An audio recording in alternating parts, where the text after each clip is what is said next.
Welcome back, everybody, to the ReidConnect-Ed podcast. We're here in Season 3, getting started with the fall of 2023.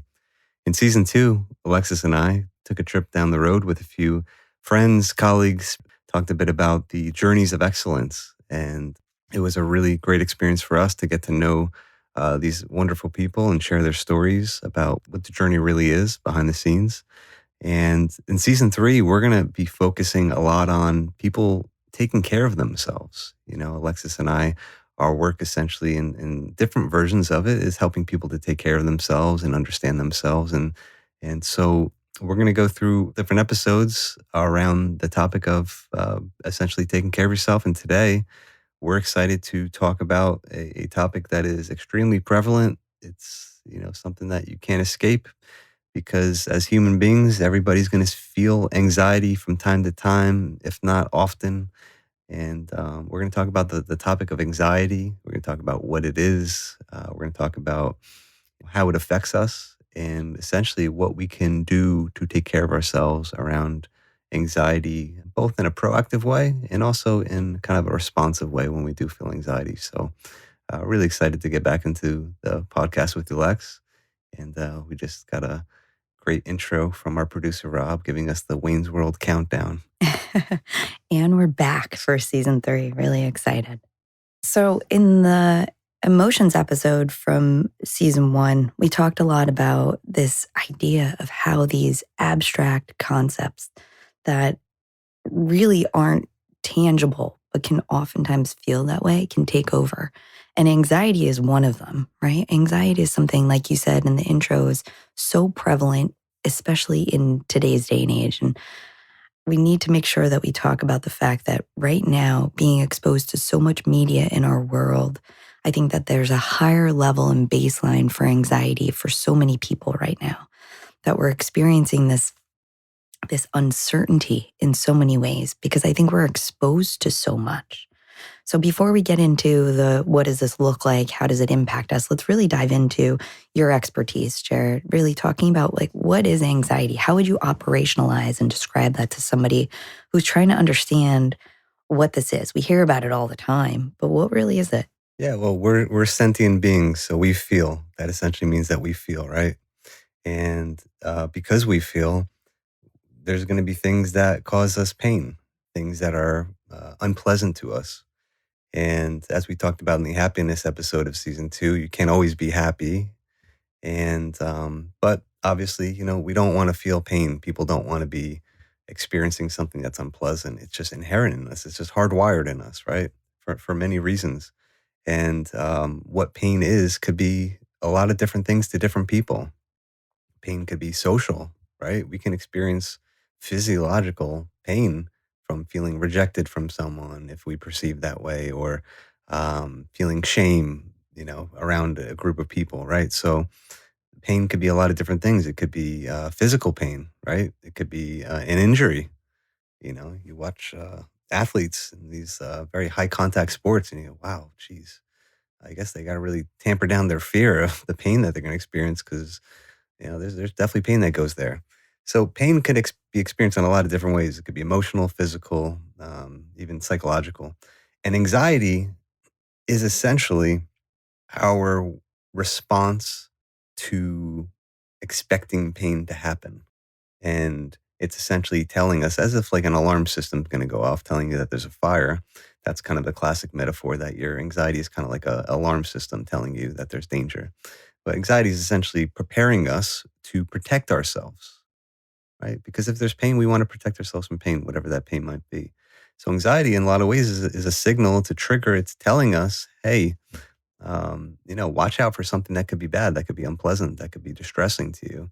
And I'll talk more about how that affects us, because it does prepare us.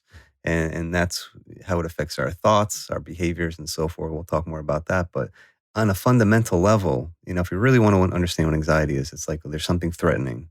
And what's threatening to one person could be completely different than another person, right? Like I've worked with people who are terrified of just approaching someone to talk to them, but they're more than willing to go skydiving. And then vice versa. Someone who is not afraid of public speaking, right? Maybe terrified of a spider, Yeah. it Yeah. goes both ways and you never know what someone's anxious about. And by the way, we don't see it. We don't see people's thoughts. There's no thought bubbles, Right. present like a cartoon when you're walking by someone. You have no idea what people are anxious about. I've even heard people say to me, like, I remember like an adolescent telling me, people a long time ago, she goes, people think I'm rude and angry, but I'm just super anxious. Yeah. You would never know, there's no thought bubble going on. Well, that's what I mean. It's this abstract thing. We can't like feel it. We can't always notice it because sometimes people have developed these coping mechanisms or they wear a different mask in different situations to put on, a brave face, as is the phrase, put on a brave face if you're not feeling well and fake it till you make it. We heard this a Hmm. lot from these really successful people who we interviewed in season 2 and thinking about, sometimes you gotta suck it up is the phrase, which I don't know if that's actually the case, right? I think we need to really understand what these emotions, what anxiety is telling us so that we can plan and prepare, especially as our frontal lobes are coming online. I'll bring it back to executive function. Once we start to be able to assess situations more accurately, maybe some of the stress and anxiety might dissipate a little bit because we have a preview of what's to come. We can maybe think about what we can do to prepare for it. But, I hear people all the time. In fact, just a friend of mine was saying to me earlier that, how do we get rid of this anxiety? Mm. It's actually taking over, our worlds when, my kid is having a hard time getting out the door in the morning because they just don't want to do something, or it might be an anxious response to something they're worried about or uncomfortable with.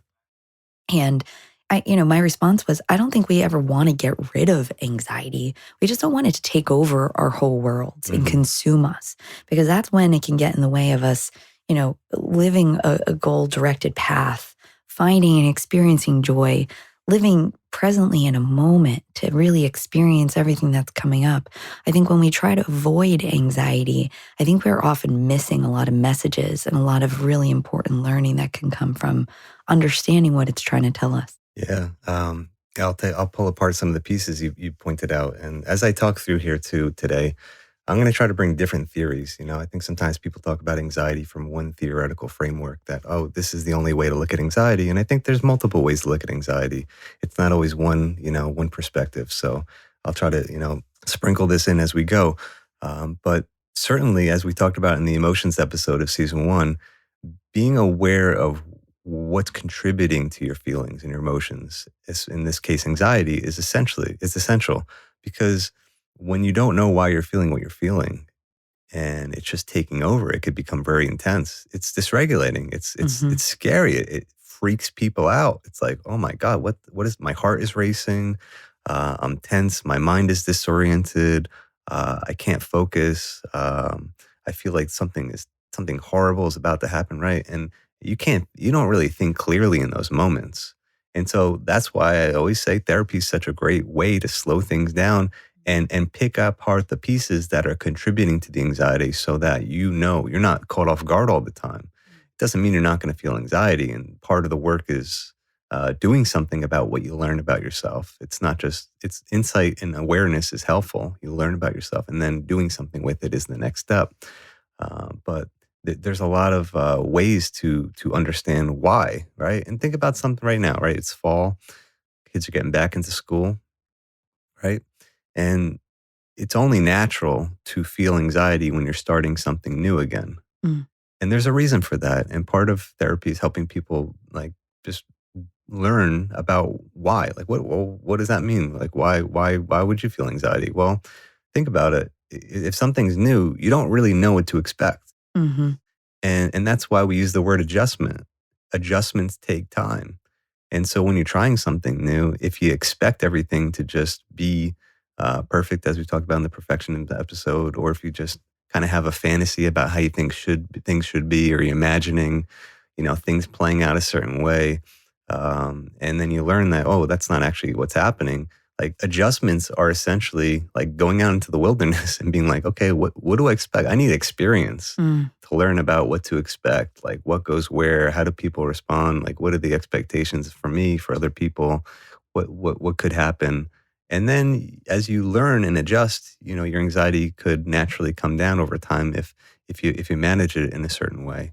So adjustments are important, and we're always adjusting though, right? We're adjusting in relationships. You meet someone new, or something changes in your relationship, or something happens that catches you off guard, and you have to figure something out. Like everything, you're trying something new. It's all adjustments, and if you can reframe it that way, it takes out the sting and the fear of the fear. You don't. We always talk about being anxious, and sometimes you have to normalize the parts that are valid about your anxiety, so you can pick it apart and know that you need something to get through the adjustment. Let's figure out what you need. And sometimes it's just information, right? Like kids applying for college, they're terrified of making a decision. Well, you probably need more information. Maybe you just don't know what to expect. You got to talk to people, get some perspective, learn, figure out what your questions are and get them answered. And on the other hand, some people may take that to the extreme and go overboard with planning and getting information. And we'll talk more about why they do that. But I'm starting to feel some anxiety myself, because you just walked right into my world right now. Yes. But this anticipatory anxiety, I'm going to pull it back to where you were before, thinking about, the start of school, the beginning of fall, even the changing of the seasons, right? There's so much unpredictability that we're just not really sure exactly what's going to happen. We can refer back to, last year or previous experiences we've had. But in development, it's so interesting, because even when we think we have things figured out, there's always other changes that are going to happen. Sometimes within us, sometimes around us, and we can't always predict it. So, as my clients like to joke, the little Alexisism that I share is that we can't always predict, but we can prepare. And I think that's such an important piece. And I've had so many conversations, all summer long, but especially now here in September and the fall, reminding parents and also students that we're still in this transitionary period, right? Things are still new. School's just ramping up. Athletics, sports, clubs, and activities are just starting to get into their rhythm with practices and schedules and things. And we're not really in it yet, right? We're just still adjusting. But this adjustment piece, I know you said we're constantly adjusting, but this is a big struggle for people, especially who have anxiety, but also those who don't have fully developed executive functions, which, we could say is pretty much most people 30 and under. Their frontal lobes are still developing as their brains are developing, but especially those who haven't explicitly had a lot of different experiences. Predictability is key, and it's super helpful, especially for individuals who have mental health challenges or learning disabilities. But sometimes we also need to add in that novelty to practice so that we can figure out how we can adjust. And, I do this all the time in my practice and my work with individuals one-on-one or in groups, that we need to develop this cognitive flexibility. And it's not always something that just comes online, because when we're working from a place of stress, and our bodies and our minds and our beings are constantly stressed. We're anticipating that something might go wrong, or we're anticipating, like you said, the anxiety. We're worrying about the worry. That can trigger and shut down our executive function system, even when we have fully developed skills. So thinking about those who are still developing, it's so important to take a step back and really take a breath and say, okay, things aren't going exactly as planned. Maybe our routines and systems aren't really in place yet. But is this something that we need to dedicate more worry and anxiety towards? Or do we need to take a step back and assess the situation to figure out how we can be in it and also get through it? For sure. And it's a proactive process to do that. And I always tell people I work with, lean into being more proactive, with your life. And that takes time to figure out how to do that. But if you're anticipating all these horrible things that could happen, and look, some people have gone through very bad experiences. There's a reason people have anxiety, and there's different reasons. Let me go through a few reasons. Sometimes people have gone through something very stressful, hurtful, traumatic, or just patterns in terms of how people treat them or how people react to them that essentially just leads them to take that memory and then use that memory to predict what will happen in the future. Hmm. And, that's understandable. And part of that is relearning experiences and relearning how to navigate situations to kind of dispel some of those patterns and to kind of change some of those patterns. And to obviously avoid things that are going to be hurtful to you, and also learn how to not always predict that things are always going to be hurtful to you. Mm. So it's a learning, and that's a very nuanced learning, right? You don't want to just say, "Oh, don't worry about it. Like that bad thing will never happen again." And well, sometimes you have to say, "Well, there's part of that anxiety that you have that you have to learn from it. That maybe do things a little bit differently next time." So, or problem solve, or figure out who can help you, or stuff like that. That's the proactive piece. And then also relearning and realizing that your mind could be biased based on your experiences, and bias is important. I was just going to bring that up because you mentioned that in a previous episode, thinking about why we focus so much on the negative experiences, the things that don't go well, Mm, versus really appreciating and remembering and holding at the forefront of our mind the things that go well. hmm And I think that bias piece is such an important piece to understand. And again, if our frontal lobes aren't fully developed yet, we might not accurately assess a situation hmm in a way that helps us to learn from and grow from things that don't go well versus having that expectation that it's always going to happen in the same way every time because it has happened that way before.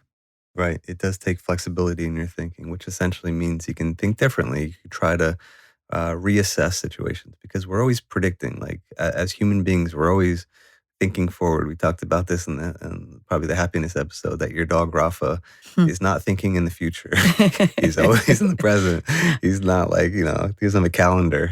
He's like, what are we doing now? What are you doing now? Hey, Lexi, come on, let's go Pay play attention to me now. now. Yeah. So we're always planning, and there's a reason for that. We're trying to make sure things are going to be okay in the future. And part of therapy, and from a cognitive behavioral standpoint, is to think more critically about your interpretations of not only what happened in the past, what's happening in the present, but also what's happening in the future. Mm. And so often, people I work with, and everybody does this, we're imagining things that never happen Hmm. all the time, Hmm. all the time. Imagining things people aren't thinking, imagining things that probably won't happen. hmm Or, and there is a protective factor in like assessing like what are all the possible outcomes from this. Yeah. But if you could give yourself enough space and time to say, okay, here are the possibilities. This is my agency in choosing the path forward hmm that feels most comfortable for me, that I feel like I have the skills and resources to be able to navigate. But that takes time and practice too. Well, I mean, let's pick out the nuance here. So, like when we're predicting things and we're imagining all these horrible things happening, some of it could be valid. Some of Yeah. it could be Yeah. like, Yeah. some people could be judgmental towards you. Some people could be mean. Some people could be like deceptive and hurtful and all that stuff. And it's like, yeah, well, that's true. Don't be naive in life. Yeah. We're not telling people to Right. just numb their anxiety and just become naive and just become reckless and disinhibited all the time. But what we are saying is like, think more critically, and because your reaction to situations happen so fast. In therapy, like I said, you slow down and you're like, oh, I always ask, like, what goes through your head in those moments? What are you focused on? And people start to put the pieces together because they don't do that. People don't do, we don't do that. Life is moving too fast to like, sometimes I'll even put on the whiteboard, like, let's draw this out. Let's Hmm. have all the pieces together so you can visualize it, you can see it, slow it down, and then begin to deconstruct it and say, well, maybe this part doesn't make so much sense. And maybe I need to not worry about that part so much. But this part, yeah, I probably do need to worry about. And at the end of the day, it takes courage to go through life, and we need people in our lives to help us to be courageous. I was just going to say that's my favorite part about my job. And I think it's probably one of the best parts about therapy too, is that you get an opportunity to slow down and have somebody objectively help you challenge some of the thoughts that tend to get in your way and give you that moment to like step back. And if they have a UDL, universally designed mind, to think about multiple means of representation, to say, this is what this could look like. This is what it sounds like. This is what it might feel like. And helping an individual or yourself to be able to assess all of those different parts of the experience, because it's never just one thing, right? And of course, like you said, we don't want to diminish the experience of anxiety, because there are some things that could be very scary, and we need to, protect ourselves and be planful and, have some inhibition and press pause and check ourselves, check our surroundings, check those around us. But, being able to assess and evaluate how that process and how those experiences impact us in our day-to-day and in the long run is so important. And I wanted to go back and talk a little bit about this idea of expectation, because I think that we're exposed to so much in media and in our day-to-day, especially if you live in a city or even if you're in a school, right, where, there's a lot of homogeneity, like there are a lot of people that look and act and talk the same, that we think that the expectation might be to be like everybody else. And I think this is a huge source of anxiety. I see this a lot in not only my younger clients, but, in my young adults and the adults I work with, even with the parents that I work with, that sometimes their anxiety comes from what they think they're expected to be doing, or what they think their kids are expected to be doing, or, what they have as their own expectations for themselves. A lot of, people in relationships and with families will say, we had this fairy tale.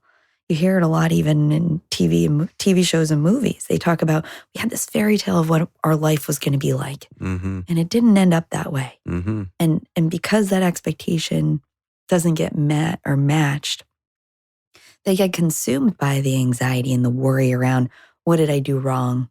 What do I need to be doing differently? What are other people thinking about what's happening in my world?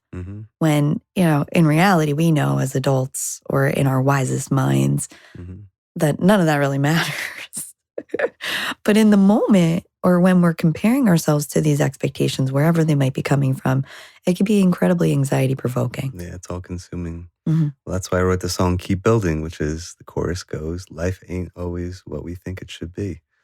So I'll keep building, right? So it's like that's a process that takes time. Well, I don't think we officially introduced you as a rock star, as we keep joking. Not a rock star. It's funny, but I will mention, and because I think this is related to that, we need to find things that help us, distance ourselves from our own anxieties and the worries of the world that we, in our jobs and roles as therapists, you as a clinical psychologist, me as an educational therapist, we take on a lot of the anxiety and worry of the people we work with. So I will take this moment. I appreciate you sharing that lyric, and also say that, that's your outlet. And to be able to manage some of this anxiety, these expectations, I think one of the greatest things that we can do, and often it's free to do, is to go back to the things that bring us joy. Go back to our hobbies, go back to purposeful expressions of our emotions and of ourselves to try to mediate some of that anxiety that might come up, balance it out somehow, some way. And I appreciate that that's yours, because I think not only does it help you, I think when people hear the lyrics that you write and the music you make, I think it does help to bring a sense of calm and patience and purpose for others too. Oh, thank you, Lex. I appreciate that. And it's true. Like, we need outlets, and it's good. Like, figure out your outlet and do it in a reasonable way. I think sometimes people are like, oh, I'm going to make this my outlet. And then it becomes like they start to neglect their responsibilities because they just take it too far. It's like, no, we're not saying that. It's like, just figure out a way to integrate it so it makes sense for you in your life. It's all nuanced to a person. But I want to get back to what you said about expectations. There's a reason people have expectations. And I think it's because expectations are containing. What I mean by that is, I think expectations give us some sort of structure. It's almost like we'd rather know something than know nothing. And the expectation is knowing something, and life is not always so black and white. But, as we go through life, as you get older, you kind of try to simplify life as much as you can to contain it, because life is so expansive and open, complicated. Like, we don't know a lot of things. Like, Such a good people point. talk about the brain now. I'm like, well, like, we've been researching the brain for how long? Like, how much do we really know about the brain? It's the most complex thing, maybe like on Earth. And so, you know, to say something very, I don't, maybe the word is dogmatically, that this has to be a certain way all the time, always, as we talked about in the perfectionist episode, and that is a kind of a way of coping with uncertainty, Mm, and so it's good for us to recognize that sometimes we can learn how to work with our expectations by understanding how they function mm, and how they serve us, and we always got to understand, like, well, why am I doing that? mm, Like, how does this serve me? And so in therapy, I'm not judgmental about why people do what they do. I'm mhm, just like, well, tell me about that. Like, I want to understand it. mhm. Like, you must be doing it for a reason. Yeah. And then I'll get into, like, what's your motivations? What do you care about? What are you trying to accomplish with this thought or with this action or with this perspective? Where is it leading you? And then all of a sudden people start to say, oh, okay. Oh, there's more to this than just Yeah. some random thought I have about, like, oh, But that's really difficult to do. You know, my favorite question is what's the goal, right? What's the goal? And then what's your motivation behind like aiming for that goal? mhm. And I think there's so much to it. And sometimes it's scary for people to even unpack. I know you don't love that word, but to unpack and break apart and to understand. Well, because you may not even know what you actually want in the first place. You may think you want something, but you don't. Like, like I talk about this with dating, right? People will go on dates and they have this fantasy of what they want to be with some person, and I'll ask them, like, I'll say this to some of the guys, right? Because society, guys are like, oh, you got to be with the supermodel, and Mm, and everybody's going to be so like, oh, you're so cool with the supermodel. And like, I'm not judging supermodels. I'm just making this as a point. Regardless if maybe the supermodel is a really great person that you would really jive with for a lot of reasons, your personality, your values, your culture. But if you're only basing it on looks mm, and just being cool, or people like, thinking you're so like cool because you're dating a supermodel, um, is that what you really want? Because mm, as society, I think guys are kind of grown into that type of mentality. And then I ask, well, would you rather be with someone like that, or would you rather be with someone that you really just love to be with mhm. for 5,000 reasons? Yeah. And you got to get into those reasons with that person. What do you really want? What are you really looking for? And then, you start to get rid of some unnecessary anxiety. 'Cause and this is the reason I talk about this stuff in relation to anxiety, because, when those guys would go on dates and stuff, it's like there's all this anxiety about, I got to impress them. I got to Mm, get the hottest girl and stuff. I'm like, well, is that what you really want? Because you're anxious about this. You don't need to be anxious about this if you really think critically about it. And so the anxiety just kind of can melt away when mm. you shift your perspective and align yourself more with what you care about, which in a lot of ways is acceptance and commitment therapy, if you're into that, in terms of, aligning with what you really care about and your values. Oh, you know I am. But this cognitive and psychological flexibility is really tough to develop. For a lot of people, it doesn't just come online. It needs to be intentionally developed to be able to shift from this expectation of what you think things need to be. And well, first of all, good plug because we're going to have an episode later this season about relationships. Stay tuned. But also, you know, when you were talking about expectation being something that we know that we hold on to, it reminded me of I had this image in my mind of this anchor. And in the mindfulness realm, we want things to help anchor us and ground us.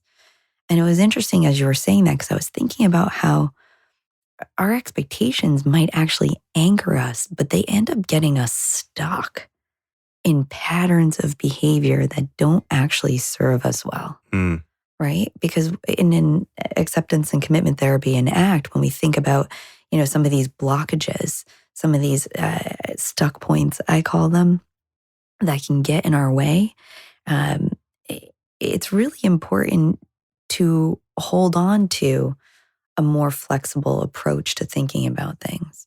Because if we're stuck on this is the expectation, this is how it's going to be, sometimes we just don't have the ability to move past that if that's all we're holding on to. And we talked about this in the perfectionism episode, and it makes sense that it's coming up here when we talk about anxiety because they're so related. But, sometimes we don't have the skill set. Sometimes we don't have the resources. Sometimes we don't have the bandwidth. to even meet those expectations. Mm-hmm. But sometimes they are so prevalent in our minds as this is the way it has to be, that we miss so much beauty around us when we get out of the present moment and we maintain being anchored to the expectation. Sure. And you just survive life. Mm, And yeah, we're all trying to survive. That's part of being human in any species is like we got to survive. But we do have the ability to not just survive, and that's the proactivity. yeah. Be proactive. Do things because you're doing them for intentions that are meaningful to you. Be nice to people because you want to be nice to people. So let me give you an example. So people with social anxiety, we had a whole episode about this, but this is a bit of an add-on to the social anxiety episode. A lot of times it comes down to how do you want to treat other people?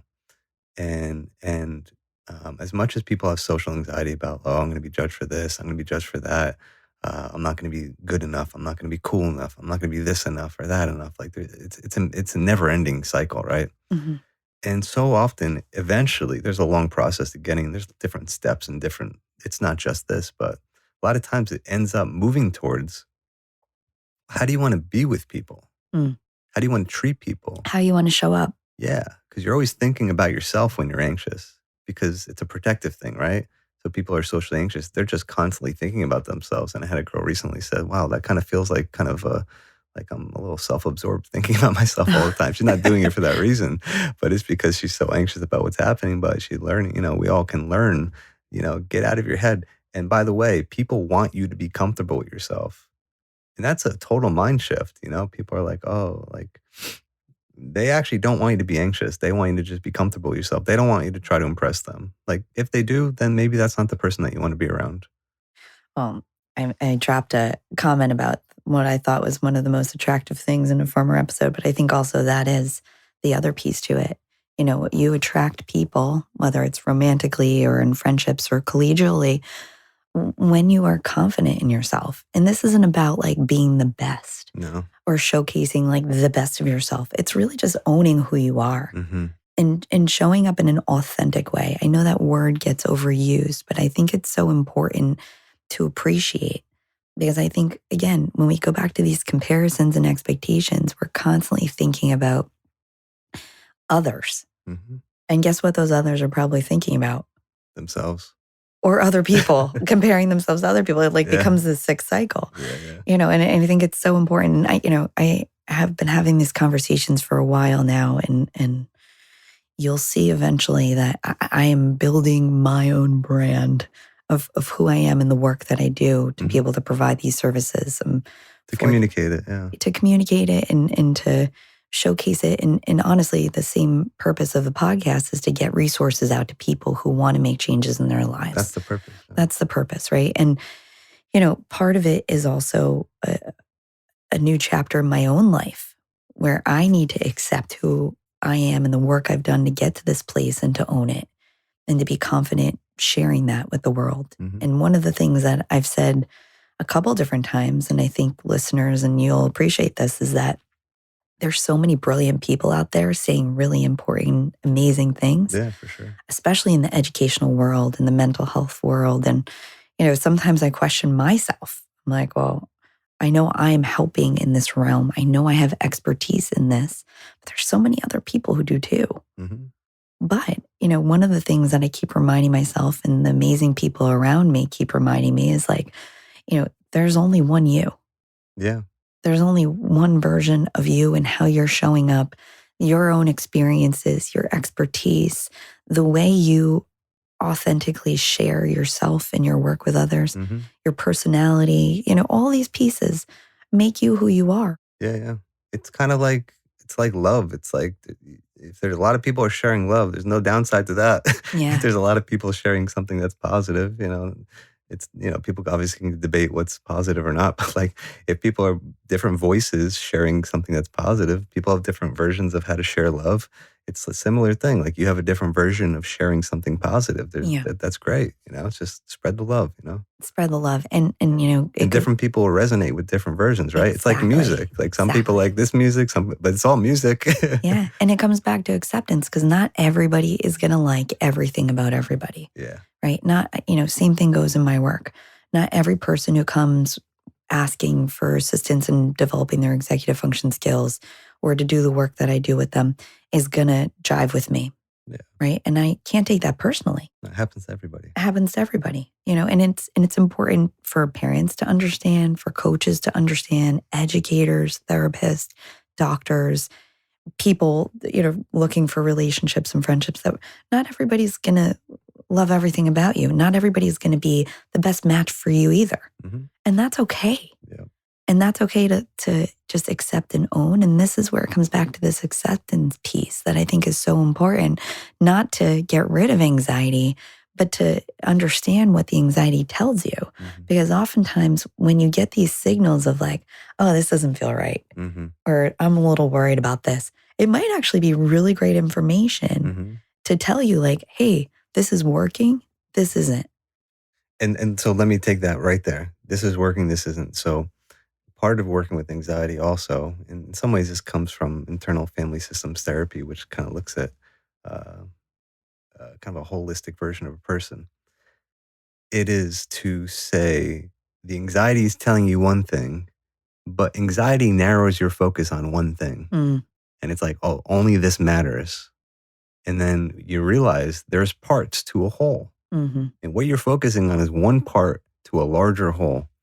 And that's why when you pull back from anxiety and you have perspective, or you think flexibly, as you're saying, you can say, oh, there's different parts. Like, okay, there's something about this person that I don't really jive with, but there's other parts that I really respect. Mm-hmm. And I'm going to jive with that part. I'm going to let them know I really respect this about you, even though there's another part that I'm like, maybe we're not going to be best friends, but I can still respect this part of you, or I can work together with you in some way and figure things out. And that also goes with life, not just relationships.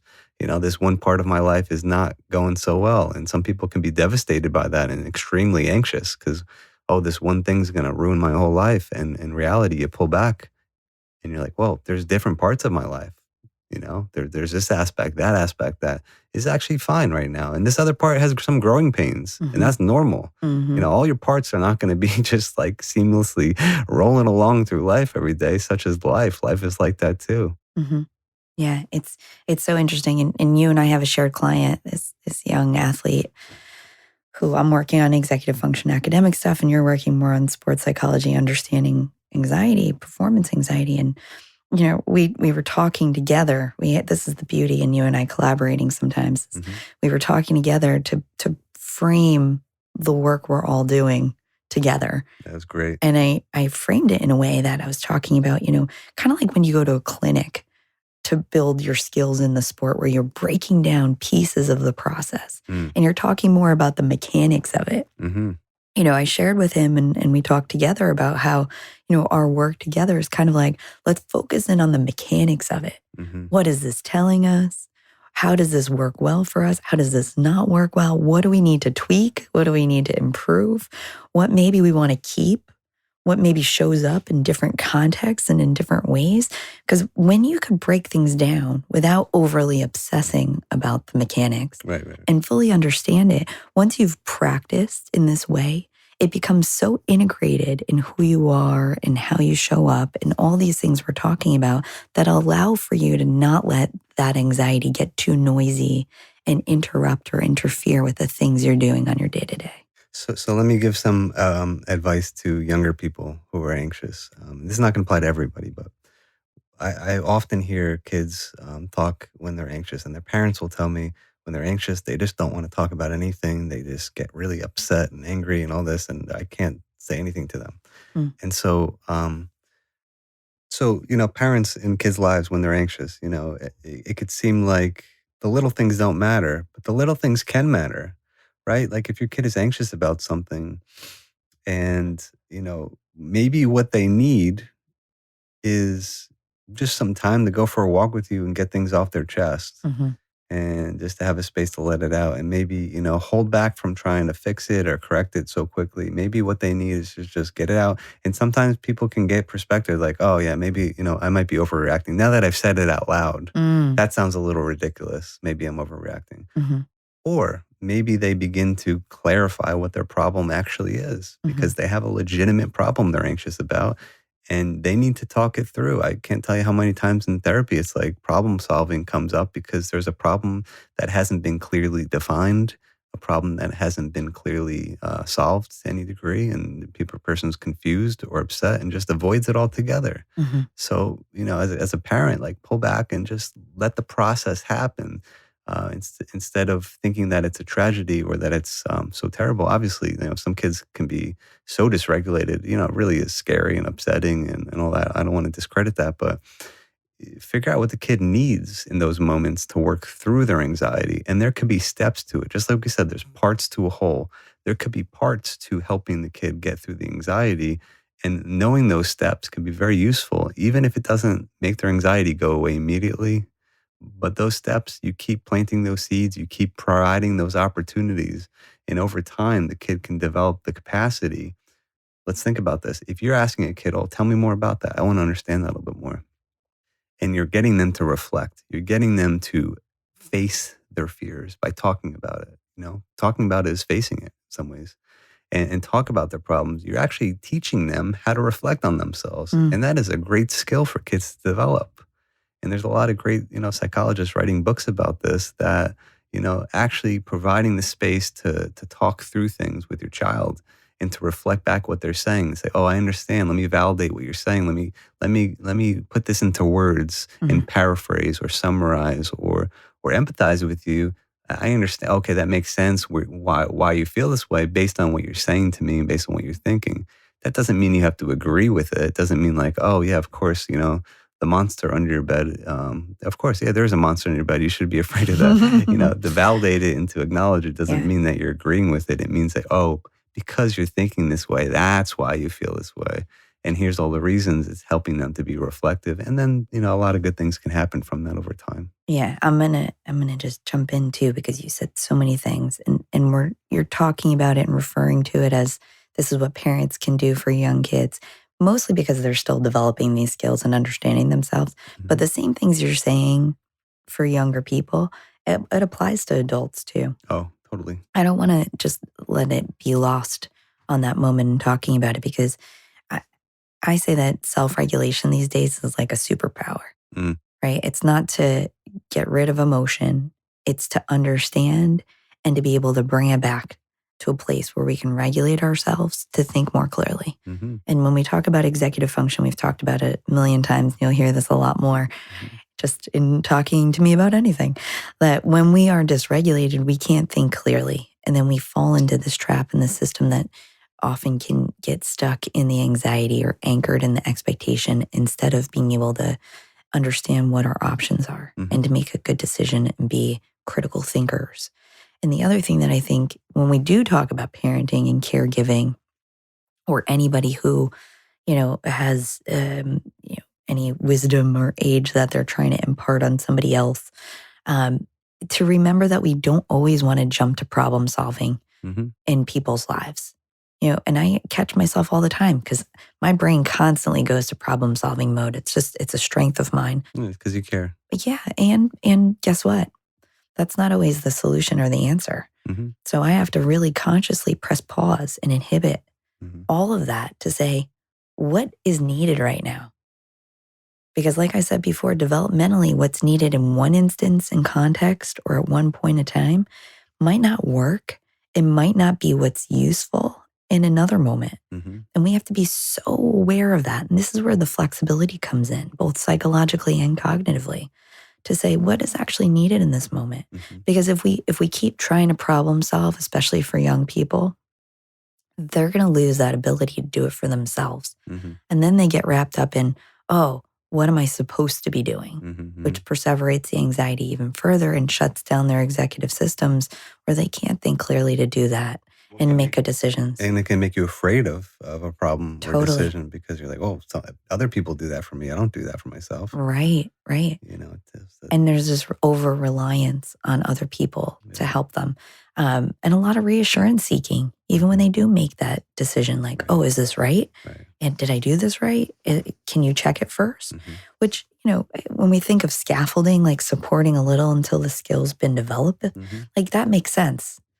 Check in, make sure it's okay. That will hopefully help to dissipate that anxiety around, am I doing this right? But, we don't want to do that forever. We want people to have independence and agency around their thoughts and actions. Yeah. And we want to give them these opportunities to do it. Yeah. And so, like, as a parent, you can think of your role a few ways, right? Sometimes you got to take the lead as parents. Like, sometimes you have to be the adult in the room and say, well, this is what we're doing because, and there's a very good rationale for it. It's not just impulsive. It's not just like, might makes right, as Ross Greene says about the explosive child book. It's not just I'm going to do this because I have to overpower the child. It's like, no, because this is my perspective as an adult that makes the most sense, based on life experience and based on just knowing a lot more and having a wider perspective, whatever that is. Sometimes you got to take charge as a parent. I mean, kids feel safe when parents do that sometimes, right? If a parent's going to be pull back and not kind of confidently take charge in certain situations, that could be scary for the kid because then the kid may feel like, oh, now I have to take charge. And that's when you see, what we call kind of parentified kids that feel like they have to do adult things that they don't really have to do. And that creates anxiety. And that, sometimes that happens to a degree. And it's not all or nothing. Sometimes it can happen to a degree or not. Or their perception is that that's what they have to do. Yeah, right. Exactly. Even if it's not accurate. And look, and sometimes it may actually be important to do that for the kid. You know, who knows? There's certain special situations where the kid actually does have to maintain stability. And to stay safe. And so forth, right? So we don't want to say that there's a one size fits all for everything. But there's also this role of a parent to create a safe and secure space for your kid. And I always say to parents, look, you guys love each other. That's great. Keep nurturing that. Keep giving space to have that love between you and your kid, where you have that quality time, where you get to just bond, like truly a bond, not in some way where you're like, just like, maybe watching a show does it for you. Maybe it doesn't. I'm not sure. It depends on the person. But we are really emotionally bonding with them, and you're giving space for them to open up, even spontaneously, where the kid's going to start talking about stuff because they want to. And kids are going to want to when they feel more of a connection. It's like your favorite teacher sometimes. You're like, oh, I just want to share things with them, And I'm going to jump in and say that one of the most important things to do in those moments is to be present. Yeah, exactly. There was a social media post that showed a father with his son doing different activities. And in one instance, he's on a phone. Like he'll set up a situation and go play with a car or something, or go play basketball. And the kid is playing. And in one instance, he's on his phone. And the interaction you could see, like they're together, like they might think they're present because they are in the same space around the same activity. But the father's on the phone. And in the other video representation of the same exact thing, the father's engaging, having interactions that have nothing to do with other technologies. And he's fully present with the child. And it's interesting when you see the behaviors that the child exhibits in both of those situations. Right. It's like your dog, right? When literally this happens, for the people listening, Alexis will be on her computer or on her phone for like a millisecond, and then her dog Rafa will just get his paw and just swat her hand away. What is he doing? He's trying to get your attention. So true. It's so true. It's so hilarious. But look, I mean, parents are busy. Parents have their own issues and their own stuff. We're not criticizing parents. We're just saying, parents also have to problem solve for themselves. Yeah. Figure out how you can structure your life maybe slightly differently to have more of that bonding quality time, even if it's like, in a very small way. After dinner, you guys do something special after dinner every time, or something, that you can do something special every, consistently, and make it consistent, make it a ritual, or, be creative with it. And we're not saying it has to be an all or nothing kind of thing. I'm going to bring it back to that too. That's so important that you were talking about making consistent time to bond and share special times together. And I brought up the idea of not being with a phone because I think we all need some disconnection from technology, right? It's not just about those special moments when you're bonding with a child or I don't want to interrupt your thought, partner. but I was thinking about this the other day. When you wake up and the first thing you think of is like, oh, what am I missing that's on my phone right now? What in the world is that doing to our brains when the very first thing we wake up, when our cortisol levels are also high in the very beginning when we wake up? Like, literally the first thing we think of is like, oh, I wonder what I'm missing. Like, and Mm. I don't really do that much because literally I'm on social media for the first time in my life, except for a small blip of Facebook when I was in college. But I feel like I'm a walking experiment 'cause I'm like, now I'm on social media. But like, I think we can all be aware of that. Like, we don't know what that's doing to us. It's changing our brains, that's for sure. But I think it's such a good point, and I work with a lot of families, and the parents will say, we have these expectations for what our child is supposed to do to take care of themselves, to do their homework, to put their things away, to show up and contribute to the household. And it doesn't always work.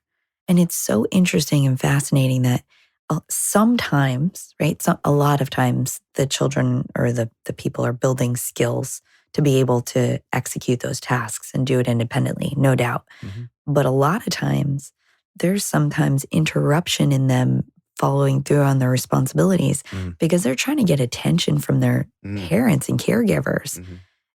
to get that interaction, even if it's Everybody wants it. right. Everybody wants a genuine, positive connection with anybody, right? Yeah. I mean, I crave it a lot of times. I notice that in myself. well, everybody wants it, but when you don't even realize that you're not getting it, that's a problem, isn't it Yeah, too? Like if you're using technology and you don't feel like you're truly bonding with people, if you don't even realize that what you need is you're not getting what you need, that's also a problem societally. totally. And so, we got to think critically. That's why, as we always say, therapy, pull back.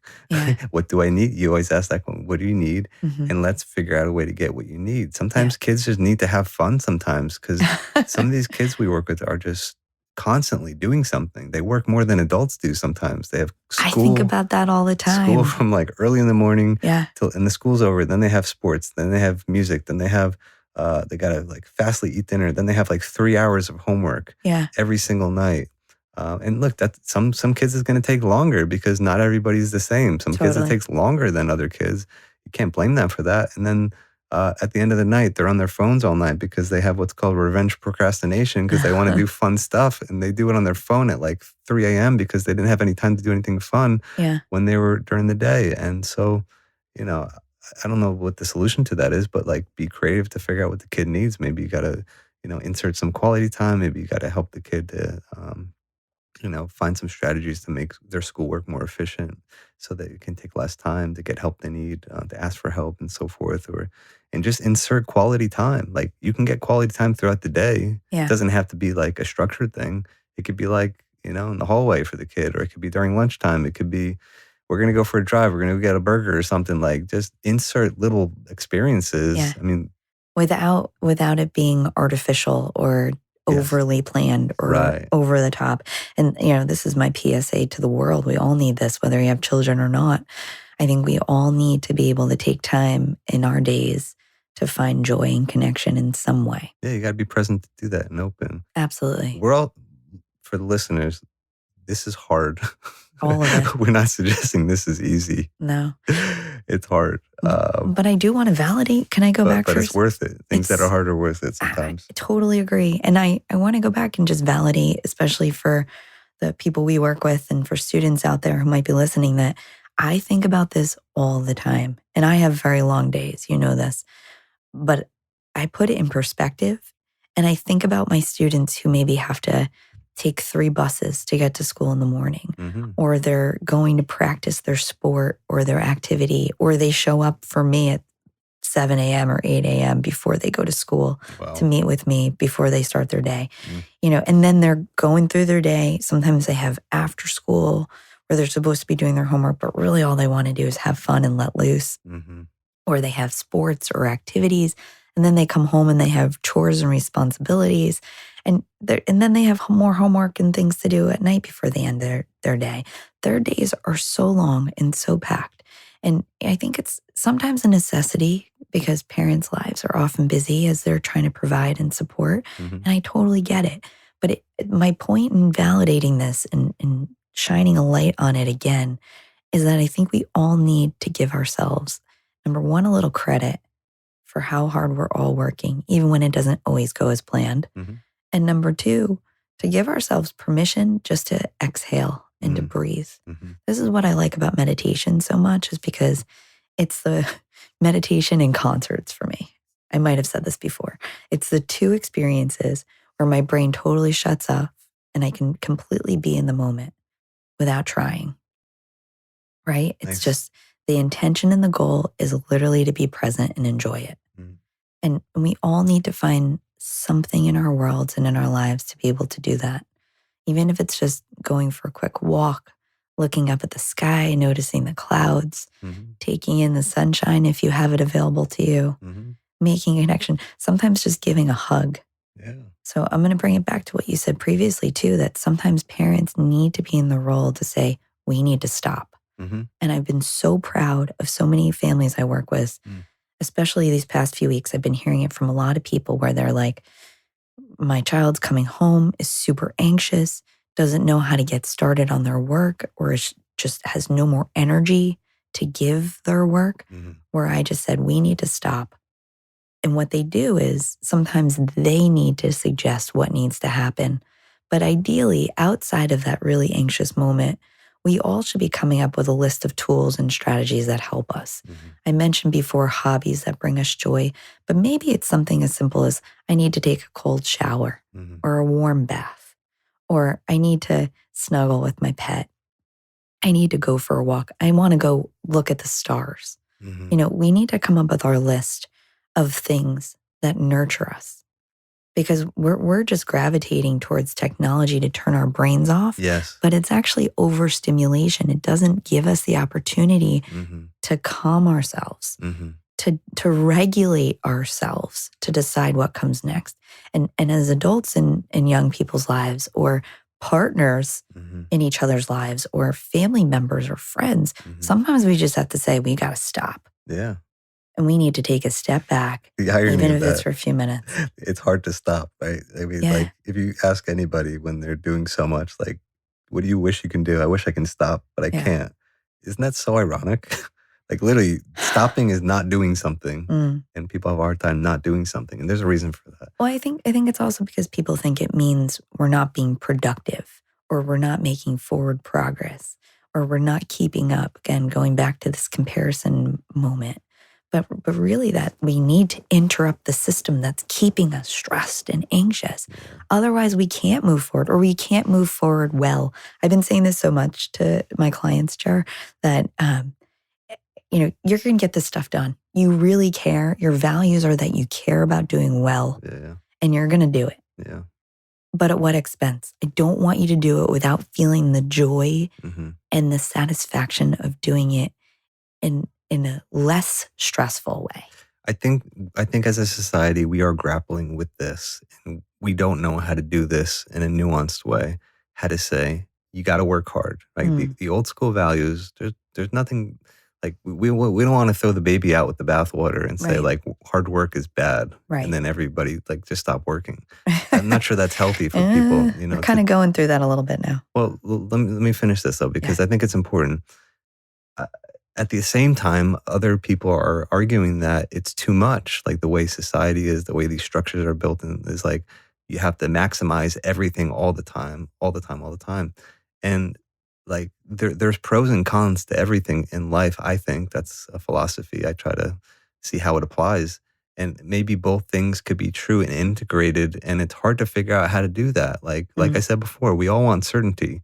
We all want to say it's always this or it's always that. So when people talk about these topics, sometimes it's like it's only this and it's only that when the truth may be in the middle somewhere. mm, And so how do we do that is hard because that's a complex problem to solve and to integrate into different systems so that we can work hard, but also take care of ourselves at the same time, because both things could be equally important. And so let me, I think we kind of wrap up with the timing here, but I just want to make one more larger point. So in regards to this, let me make this kind of one more bigger picture point is stress is not anxiety. Some would suggest they're different things. Stress is sort of like I have a demand and I have to meet that demand. And therefore you're stressed, right? You need stress to do something. Stress Sometimes is a activates you. motivator. It, Yeah. it activates your body. It activates your mind so that you can actually do something. Anxiety is not necessarily stress. I'm afraid of something bad happening, Great point. right? I can go to this piano over here, this nice looking piano, and just start playing. And I can have some stress that activates me to like figure out what I want to do. But if I can have anxiety that, oh, like I might play the wrong note and everyone's going to think I'm horrible at playing the piano, that's anxiety. That's fear. That's fear of something bad happening. Those are different things. But I think what happens in society, as we're talking about before, how life is just could be so too stressful. Stress can bleed into anxiety because when we're vulnerable, our mind is more likely to err on the side of thinking extreme thoughts. Mm. And so as an example, right, if you're just constantly stressed and people got stress, you can't blame people for having stress. Like they got health problems, money problems, they got relationship like A lot of things to be stressed how many about. problems can we get through in life? Like that's why I said in the beginning, if you're not anxious, you're not human, Hmm. right? So, but when we have so much stress, we're more likely to treat those things that we're trying to approach and deal with anxiety because the fear starts to bleed in. It's not like, oh, I got to approach this person or I got to go do this task. It's like, oh God, like what's going to happen now? Hmm. Because your resources are depleted. You lose confidence. Hmm. You lose trust. Hmm. You're disoriented. You're not thinking clearly. And so, that's why people talk a lot about stress management. And that's not like an all or nothing thing either. It's like just figure out ways to calm yourself down, to think more clearly, to create space to not be too vulnerable all the time. And it could be sleep, it could be Mm. nutrition. Right? Hmm. These things are spirals. That's why in therapy it's like, what are these cycles? Okay, you're too stressed, so you're not sleeping. You're not sleeping, so then you're more stressed. And if you're more stressed, you're more anxious. Hmm. Like these things all feed into each other. That's why it's not like there's no silver bullet to helping someone. In therapy, sometimes things can be complex. So you got to figure out what can you control and what can you not control. But control the controllables is a big part of life and therapy for sure. And that's why in my work too, I talk a lot about that cycle that you just referred to, because when that is so prevalent and it's taking over, it can directly impact the way in which our executive functions come online to allow for us to work towards goals. Hmm. And it makes it really tricky. And it makes it, again, tricky to think clearly, to think critically, to be strategic. There's so many things that can be impacted by this. And, sometimes it does come down to, are we taking care of our bodies and our nervous systems? Because when we are constantly in a place of stress, Hmm. it can lead to so much more. So I appreciate that people are starting to pay more attention to their nervous system. And one way that I like to try to do this is I just notice like tension in my body, Hmm. right? Sometimes I'm like so busy and so intense and so focused on a thing that I notice my shoulders are crunched up Hmm. and my muscles are kind of tight. And Yeah. maybe that's exercise without exercising, but it impacts the way in which I feel when I'm doing something. So I'm constantly checking in with myself, even just doing a quick body scan Hmm. in the middle of the day, in between sessions, when I stand up to stretch. Yeah. Like sometimes those little moments Feels good. just brings you back to where you need to be to just give you a little more clarity Yeah. and a little bit more presence, which I think is so important. And it's just these little tweaks sometimes.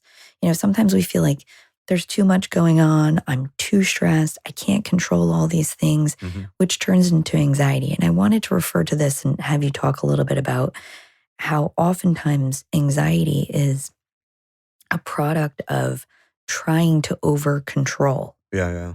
We talked about these comparisons and expectations. I think that creates a lot of anxiety, Mm. fear of unknown, or fear of things that have happened in a negative or harmful way in the past. That all creates anxiety, but Mhm. sometimes a function of feeling so out of control that we need to control Hmm. is a function of anxiety too. I wonder if you can speak to that as well. Totally. Yeah. Control the things you can, accept the things you can't. It's Mm. timeless wisdom.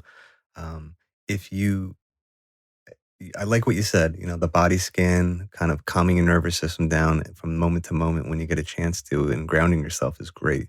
I would also suggest, from a different angle, because you always want to try to look at things from as many angles as you can to treat a complex problem. Especially because not everybody's going to respond in the same way to the same thing. For sure. So my suggestion is if you have stress in your life, number one, you're human, you're going to have stress. Some people have more stress than others. take the anxiety out of the stress. Mm. And maybe your life will be a little bit better. And the way to do that is, Can you describe that a little more? yep. So you got stressed because you have a deadline to meet. You have stress because you have something you got to do, right? And maybe there's legitimate reasons you have anxiety about it. Like, you could get fired, if Mm-hmm. you don't do something. That's first of all, you should have anxiety about that to some degree, Yeah. because that anxiety is going to remind you. Anxiety can keep us in check sometimes. Yeah. It's like, well, don't do that.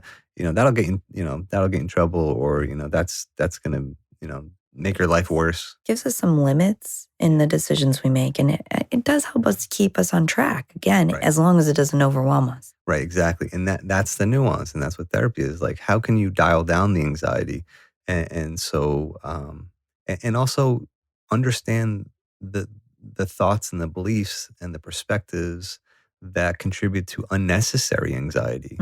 That's key. Unnecessary. So, like, if you're going to do this catastrophic outcome is going to happen. Mm-hmm. If if you do something embarrassing in front of someone, or if you don't know how to get started on a test, or if you don't know how to get started on a paper, or if you're confused about something, right? Take the catastrophic, unnecessary anxiety out of that to change your thoughts and beliefs about it. To say, like, well, okay, I think my anxiety is what we call disproportionate to the actual reality of the situation. Mm-hmm. It's disproportionate, and that takes time to figure out. And sometimes we just got to talk through with people. Like, talking is so helpful. It's like, oh, okay, yeah, maybe I'm overreacting a little bit to this. I just need to talk through. And I hear this all the time. My patients like, oh, now that I said it out loud, okay, I didn't think about that until I said it out loud. Yeah, that's so important too. And when we talked about other people hearing about people's fears and anxieties, sometimes our perception might be different than theirs. Mm-hmm. So if you were to say, like, hey, Lex, I am super anxious about doing this podcast. And I'd be like, Jer, what are you talking about? You've done tons of talks. You have all the skills. You're ready to do this. Mm-hmm. And if I were to invalidate your anxiety, Yeah. you might be like, you might actually get more anxious. Yeah. So there's a way to challenge it that I think is very nuanced and important. And this is why I always say, like, get curious. It's my favorite strategy. It's like, if somebody presents in a way that maybe doesn't make sense to the situation, Yep. especially based on their skills and their abilities, Mm-hmm. you can challenge it in a really delicate way by just asking a good question. Yeah. And so my questions are, what are you concerned about? Mm-hmm. What are you specifically concerned will happen? Yeah. What are you specifically imagining? And let me also say this, there are times too when people want to talk about it, but the talking is actually avoidance. So this is a bit of a nuance about therapy, right? Sometimes it's like, oh yeah, you kind of figure out, oh, okay, I think this person is avoiding confronting someone by talking about it constantly. yeah. And you don't know until you figure that out, or you kind of collaborate with the person to help them to gain insight. If that's the case, and it could be the case a little bit. Sometimes people have to confront things with bravery, and talking about it is actually avoidance. And so, I'm not going to go into great detail about that, but there's a nuance to it. For sure. The other thing too is sometimes people will live in a highly anxious state or dysregulatory state to avoid the thing that they're most anxious about too. I see this all the time. What you said before about control, right? Yeah. If you're trying to control everything and plan everything and make everything expected, that's also could be a form of avoidance. Yeah. Because life doesn't work that way. And if you're trying too hard to control things, that's going to actually create anxiety, because you feel like, well, if I don't control that, then the catastrophe is going to happen. And you got to learn to confront the thing that you're afraid of. And that's what exposure therapy is. And there's a lot of really great aspects of exposure therapy. It's not for everybody, and it's not for every situation. And sometimes there's reasons that people are anxious that go beyond just facing something. You got to kind of resolve things from the past, or deal with deeper things that people are grappling with that they do. But there's also sometimes when people have to gain confidence that they can confront something, even if it's uncomfortable, even if things don't work out great, and that they can cope through it and persist, and they gain wisdom from it. They gain confidence. Yeah. And we all need to feel like people are supporting our confidence and our bravery sometimes. Yeah. And I want to just mention this especially for caregivers and coaches and teachers, that sometimes when people are feeling very anxious, there might be a behavior that seems unrelated to the thing that they're most anxious about. Good point. right? So, for example, Mhm. I have a student who will like often start giggling Mhm. uncontrollably or acting pretty immature or silly in a moment at the exact moment where they are trying to avoid something that feels too challenging for them. Totally. Right. And I see this all the time. Or for young children who can't express what they're experiencing, where they might have a tantrum in a moment. Right. Right. Right. Right. Right. And you're like, well, this is something we've done all the time. You knew what to expect. Why are you behaving this way? Mhm. It might be their own anxiety coming up and coming out in a way that they can't express and communicate effectively.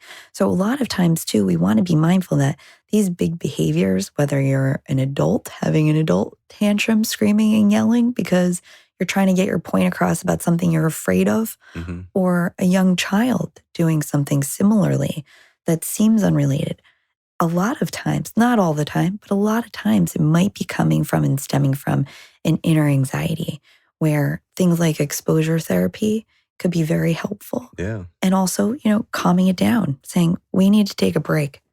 We're not going to be able to figure this out right here and right now in this Mhm. moment Mhm. with all these big emotions. Yeah. Feel what you're feeling. Let's figure out how to bring you back to a moment where we can think more clearly. Mhm. And then we'll see what happens next. Mhm. Definitely. And there's other aspects too. There could be behavioral aspects. What is the person getting out of Yeah, the tantrum? Maybe, that's a way to control things too sometimes. totally. And you gotta there's nuances to this. I don't want to say this is always the case. And I don't, obviously I don't know the listeners so don't say, oh, this definitely applies to my child. You got to work with therapists to figure this out. Thank you. Is Yeah. it more of an emotional thing that they have to learn about their emotions, express them, or is it more there's something behind the scenes that they're kind of getting um, Reinforced. reinforcement for and so forth, right? Yeah. But so both things could be important, helping the kid to express their emotions accurately. I was just in class and I was teaching the grad students who are going to be therapists. They're like, well, what if a kid? We were role playing. I was like, I'm going to be the kid. You're going to interview me and the parent. And the kid and one of my students said, okay, little Johnny, like tell me how you feel, like tell me what emotion you're feeling when this happens. Mm. And I was like I don't know, 10-year-old or something. And I responded to my student, said, what are emotions? Mm. To make a joke out of it, but also Yeah. be the real to really hone in the point. And they're like, Yeah. well, what do you do if they don't know? And I'm like, well, this is your point, Lex, is sometimes people need to understand what's happening internally and then make sense of it so that they can work through it. Yeah. And that's why, a lot of the social emotional learning programs are so helpful. And I would say they're not just helpful for young children, they're also helpful for teachers, Hmm. right? We can't just teach the stuff. We need to really practice it ourselves as adult in the lives of children and other people around us. Hmm. Um, it's so important to be able to develop the language, again, break it down to the mechanics. What is happening? How do I practice what's helpful in the moments when this happens so that things get more seamlessly integrated into how we navigate through life? Hmm. And we can't talk about anxiety without my favorite reference to anxiety because you and I both grew up on the water and the beaches of New Jersey. I'll give them credit. And when we think about anxiety, we can think about the metaphor of the wave. And I wonder, Hmm. Tara, if you can talk about it a little bit. Yeah, I mean, when we get anxious, it could peak. It can, we use the 0 to 10 scale, 10 being the highest. You can feel like a 9 out of a 10, where it's like, oh my God, like my anxiety is so high. And as you said in the emotions episode in season one, it could feel like your feelings are going to be there forever. Mm, And so the idea of kind of riding out the wave is essentially suggesting give it some time. Like, how many times have you done something new and you're like, oh, this is the worst thing ever? And over time, you're like, oh, this isn't so bad. Okay, I'm getting the hang of it. This is the adjustment we're talking mhm, about. mhm. Or how many times have you met someone, you're like, oh, I don't like that person. But like over time, you're like, oh, I kind of like them. I just needed to like break the ice with them. Maybe they were anxious around me. I was anxious around them. And like, we just needed to get comfortable with each other to just get things moving. Yeah. Sometimes we need to break down our initial bias and take a broader look Right, at a right. situation or a person or a new topic or whatever it is. Right. And so the idea is like try not to make things more worse than it needs to be if in a certain anxiety situations. Sometimes your anxiety could actually be like, yeah, like this is bad. You got to get out. Like if your anxiety peaks and there truly is something that's just like something's wrong, and it may not be in that moment, it may not be like a lion is about to attack you or a car is going to hit you. It could be like there's something like a real deep problem in this situation. Like maybe the kid really is being bullied really bad and like there is absolutely no solution. And that anxiety is actually useful because as long as you use it appropriately and say, okay, I got to talk to people and really figure this out. My anxiety is telling me that this is a problem that has not been solved. And that anxiety is useful. Mm-hmm. But sometimes the anxiety is peaking, and then people can make it worse by ruminating over it, catastrophizing. Oh my God, I'm anxious.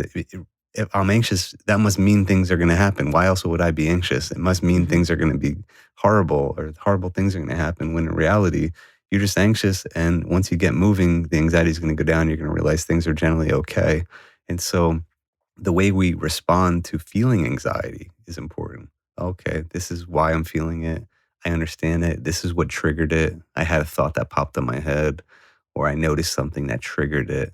And then by understanding it, it's like, oh, okay, I get it. I've seen this movie before. Mm-hmm. You're just more like at ease because you're, oh, a little bit more at ease. You're like, oh, I know how this works. I know why I'm anxious. It's okay. It's going to come down a little bit. Just give myself some time. Maybe go to the bathroom and splash some water in your face and get back in there, and realize, okay, I got this. I can do it. It'll be okay. But we got to learn about ourselves by going through life and being brave and realizing, don't make it worse, And again, like there are some times when it is actually worse and you got to figure that out and deal with something deeper. But sometimes when we're anxious about things that are unnecessarily anxious about, just ride that wave out and realize I don't need to think more about this. I just have to accept I'm anxious and it's going to come up. It's going to come down. Don't overthink it. Yeah. The overthinking is, I hear it all the time. And people always tell me like, I really got to stop overthinking that. Yeah, yeah. And when you stop, you start living, you start being present and things can flow a bit better. And that takes time to develop. It's like the tides, there's going to be high tides and low tides. There's going to be somewhere in between.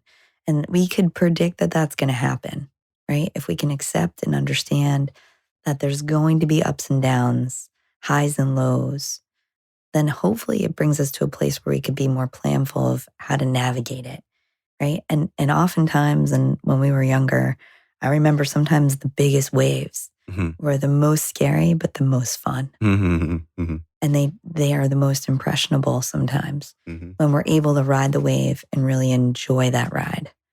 So I love this metaphor and the symbol of a wave to help remind us that if we are overthinking, if we fall into a thinking trap or something else gets stuck and anchors us in these like loops of what we think needs to happen or should happen or should be in a certain way, then we're going to get all consumed by the water and we're going to miss the beauty of that ride. Totally. Another quick metaphor would be looking at the weather from outer space. Oh, the weather's coming and it's going to go. You don't realize it unless you're up there looking down. Yeah.